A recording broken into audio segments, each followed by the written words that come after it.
এক বছরের ছোট্ট মেয়ে আয়াতের আজ আকিকা ধরনের ভবিষ্যৎ বাছাই অনুষ্ঠান। সবার সামনে সাজানো টাকা, বই, সোনা। কিন্তু আয়াত সোজা হামাগুড়ি দিয়ে গিয়ে থামল আর হঠাৎ ঝট করে খুলে নিল তার গলায় থাকা পারিবারিক জেড লকেট। ঘর নিস্তব্ধ, কারণ এই লকেট মানে চৌধুরী পরিবারের ক্ষমতা। কিন্তু কেউ জানে না আয়াত সাধারণ শিশু না, সে পুনর্জন্ম নিয়ে এসেছে।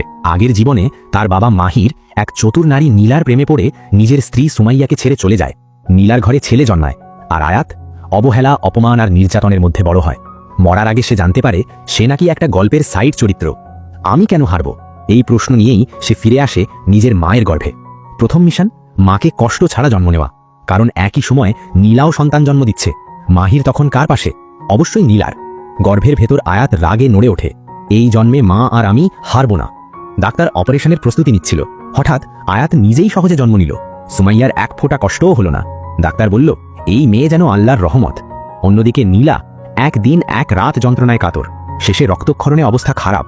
তার ছেলে আর আয়াতকে রাখা হলো একই কক্ষে। দাদু রাশে দিলেন নাতিদের দেখতে।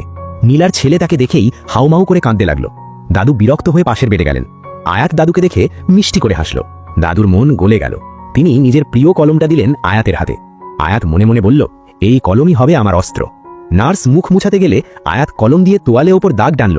মুহূর্তেই সেখানে ফুটে উঠল সুন্দর পাহাড় নদীর ছবি। সবাই অবাক।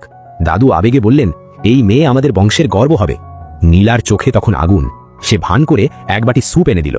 আপার শরীরের জন্য ভালো। সুমাইয়া এক চুমুক খেলেন। আয়াত সাথে সাথে বাটি ফেলে দিল। জোরে কাঁদতে লাগলো, কারণ সে জানে ওটা বিষ। তবুও দেরি হয়ে গেছে। দুধ খাওয়ার পর আয়াত অজ্ঞান হয়ে পড়ে। 4 দিন ধরে নীলা বিষ মেশানো স্যুপ পাঠায়। আয়াত বুঝল এভাবে চললে বাঁচা যাবে না। ঠিক তখন দাদু আবার এলেন। আয়াত হঠাৎ অস্বাভাবিকভাবে কাঁদতে শুরু করল। দাদু থমকে গেলেন। এই কান্না স্বাভাবিক না। তিনি হাসপাতালকে বললেন সব খাবার পরীক্ষা করো এক্ষুনি। ওদিকে নীলা এখনো নিশ্চিন্ত। সে জানে না তার পতন শুরু হয়ে গেছে।